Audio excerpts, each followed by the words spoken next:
ರಾಮಾಯಣದ ಕಥೆಯಲ್ಲಿ ರಾವಣನನ್ನು ಕೊಂದದ್ದು ರಾಮ ಅಲ್ಲ, ಲಕ್ಷ್ಮಣ ಅಂತ ಹೇಳಿದ್ರೆ ನೀವು ನಂಬ್ತೀರಾ? ದಶರಥನಿಗೆ ಕೌಸಲ್ಯೆ, ಸುಮಿತ್ರೆ, ಕೈಕೇಯಿ 3 ಜನ ಮಡದಿಯರು. ಅಲ್ಲ, ಅವರು 4 ಜನ ಅಂತ ಹೇಳಿದ್ರೆ, ರಾಮ ಲಕ್ಷ್ಮಣರು ಏಕಪತ್ನಿ ವ್ರತಸ್ಥರಲ್ಲ ಅಂತ ಹೇಳಿದ್ರೆ ಕೆಟ್ಟ ಕೋಪ ಬರ್ಲಿಕ್ಕಿಲ್ವೇ? ಆಂಜನೇಯನಿಗೆ ವಿವಾಹವಾಗಿದೆ. ಇನ್ನು ನಮ್ಮ ವಾಲ್ಮೀಕಿ ರಾಮಾಯಣದಲ್ಲಿ ಬರುವ ಮಾಯಾ ಜಿಂಕೆ ಮಾರೀಚನ ಪಾತ್ರವೇ ಈ ರಾಮಾಯಣದಲ್ಲಿ ಇಲ್ಲ. ಮಂಥರೆಯ ಪಾತ್ರದ ಸುಳಿವೇ ಈ ರಾಮಾಯಣ ಕೊಡುವುದಿಲ್ಲ. ಇನ್ನು ಬಹಳ ವ್ಯತ್ಯಾಸ ಇರುವುದು ರಾವಣನ ಪಾತ್ರದಲ್ಲಿ.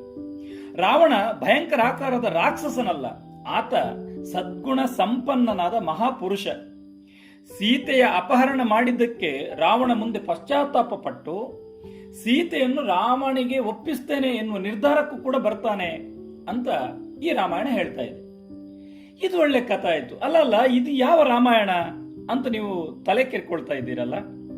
ಖಂಡಿತವಾಗ್ಲೂ ಇಂತಹ ಒಂದು ರಾಮಾಯಣವನ್ನು ಬರೆದದ್ದು ಮಾತ್ರ ಅಲ್ಲ, ರಾಮಚಂದ್ರ ಚರಿತ ಪುರಾಣ ಎಂತಕ್ಕಂಥ ಕೃತಿಯನ್ನು ಬರೆದದ್ದು ಮಾತ್ರ ಅಲ್ಲ, ಅದು ಪಂಪ ರಾಮಾಯಣ ಅಂತೇಳಿ ಜನಜನಿತವಾಗಿರ್ತಕ್ಕಂಥ ಆ ಕೃತಿಯನ್ನು ಬರೆದ ಲೇಖಕ ಅಥವಾ ಕವಿ ನಾಗಚಂದ್ರ.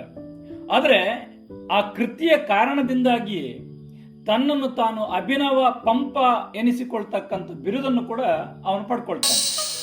ಆತ್ಮೀಯ ಸ್ನೇಹಿತರೆ, ಧನು ಭಾರತ ಯೂಟ್ಯೂಬ್ ಚಾನೆಲ್ಗೆ ಸ್ವಾಗತ, ಸುಸ್ವಾಗತ. ಇಂದಿನ ಈ ವಿಡಿಯೋದಲ್ಲಿ ಈ ನಾಗಚಂದ್ರ ಯಾರು, ಅವನ ಪರಿಚಯ ಏನು ಎಂಬುದನ್ನ ನೋಡೋಣ ಬನ್ನಿ.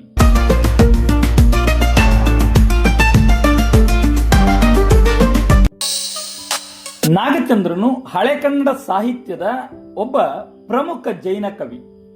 ಹಳೆಕನ್ನಡ ಸಾಹಿತ್ಯವು 10ನೇ ಶತಮಾನದ ಪಂಪನಿಂದ ಶಿಖರ ಸ್ಥಿತಿಯನ್ನು ತಲುಪಿ ಅವನು ಹಾಕಿಕೊಟ್ಟ ಮಾರ್ಗದಲ್ಲಿ ಮುಂದುವರಿಯಿತು. ಈ ಪರಂಪರೆಯ ಕವಿಗಳಲ್ಲಿ ಅತ್ಯಂತ ಪ್ರಮುಖನೆಂದರೆ ಈ ನಾಗಚಂದ್ರ. ಇವನ ಕಾಲ ಸುಮಾರು ಕ್ರಿಸ್ತಶಕ 1112 ಅಂತ ಹೇಳ್ತಾರೆ. ವಿಜಯಪುರ ಜಿಲ್ಲೆಯ ಪೊಟ್ಟಲಕೆರೆ ಈತನ ಜನ್ಮಸ್ಥಳ. ಸಾಕ್ಷಿ ಎಂಬಂತೆ ಬಿಜಾಪುರದಲ್ಲಿಯೇ ಮಲ್ಲಿ ಜಿನೇಂದ್ರ ಬಸದಿಯನ್ನು ತಾನು ಕಟ್ಟಿಸಿದ್ದಾಗಿ ಕವಿಯೇ ಹೇಳಿಕೊಂಡಿದ್ದಾನೆ. ಈತನ ಗುರುಗಳು ಬಾಲಚಂದ್ರ, ಮೇಘಚಂದ್ರ ಯತಿಗಳು. ಎಲ್ಲ ಹಳೆ ಕನ್ನಡದ ಕವಿಗಳಿಗೆ ಆಶ್ರಯದಾತರಿದ್ದಂತೆ ಈ ನಾಗಚಂದ್ರನಿಗೆ ಕೂಡ ಆಶ್ರಯದಾತರಿದ್ರು.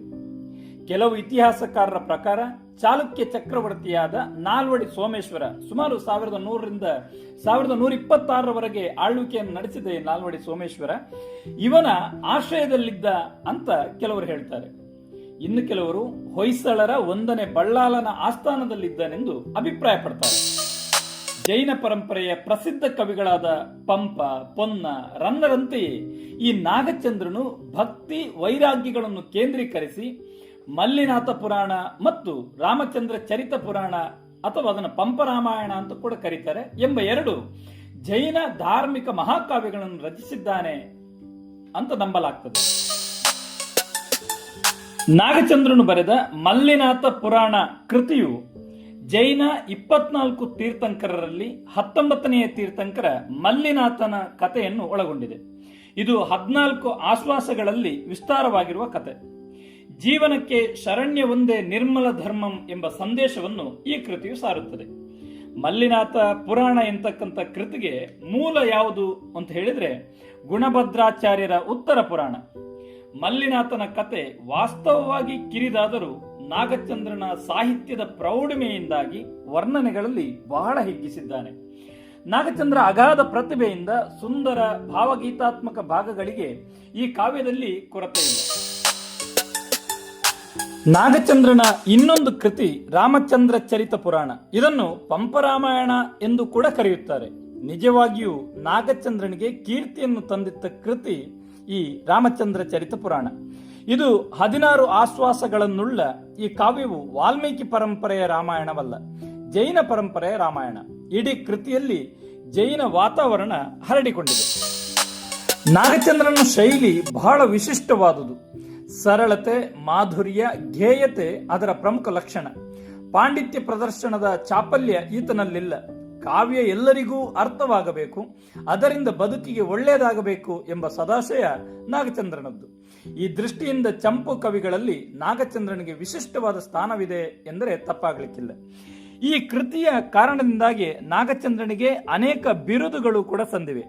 ಅದರಲ್ಲಿ ಪ್ರಮುಖವಾದುದು ಭಾರತಿ ಕರ್ಣಪುರ, ಕವಿತಾ ಮನೋಹರ, ಸಾಹಿತ್ಯ ವಿದ್ಯಾಧರ, ಚತುರ ಕವಿ, ಜನಸ್ಥಾನ ರತ್ನ ಪ್ರದೀಪ, ಸೂಕ್ತಿ ಮುಕ್ತ ವಸಂತ ಮುಂತಾದ ಬಿರುದುಗಳು ಕೂಡ ಈತನಿಗಿದ್ದವು. ಆತ್ಮೀಯ ಸ್ನೇಹಿತರೆ, ಮಾನವತೆ ಮತ್ತು ದಾನವತೆಗಳೆರಡಕ್ಕೂ ಮಾನವನ ಆಂತರ್ಯದಲ್ಲಿ ಜಾಗವಿದೆ. ಅವನತಿ ಮತ್ತು ಉನ್ನತಿಗಳೆರಡೂ ವ್ಯಕ್ತಿಯ ನಡೆಯನ್ನೇ ಅವಲಂಬಿಸಿರುತ್ತದೆ. ಉನ್ನತಿಯ ಶಿಖರದಲ್ಲಿರುವವನು ಅವನತಿ ಅಂಚಿಗೆ ಸರಿದು ಬಿಡಬಲ್ಲ, ಅವನತಿ ಅಂಚಿನಲ್ಲಿರುವವನು ಉನ್ನತಿಗೆ ಇರಬಲ್ಲ. ರಾಮಚಂದ್ರ ಚರಿತ ಪುರಾಣದ ರಾವಣನು ಅಥವಾ ನಾಗಚಂದ್ರನ ಈ ಕೃತಿಯ ರಾವಣನು ಸತ್ಕುಲ ಪ್ರಸೂತ, ಒಳ್ಳೆಯ ಕುಲದಲ್ಲಿ ಹುಟ್ಟಿದವನು, ಅದ್ಭುತವಾದ ಜಿನಭಕ್ತ, ಅಹಿಂಸಾರತ, ಮಹಾಪರಾಕ್ರಮಿ. ಆದರೆ ಸೀತೆಯನ್ನ ಅಪಹರಣ ಮಾಡಬೇಕಾದ್ರೆ ನಾನು ಯಾರು ಎಂಬುದನ್ನು ರಾವಣ ಮರೆತಿದ್ದ.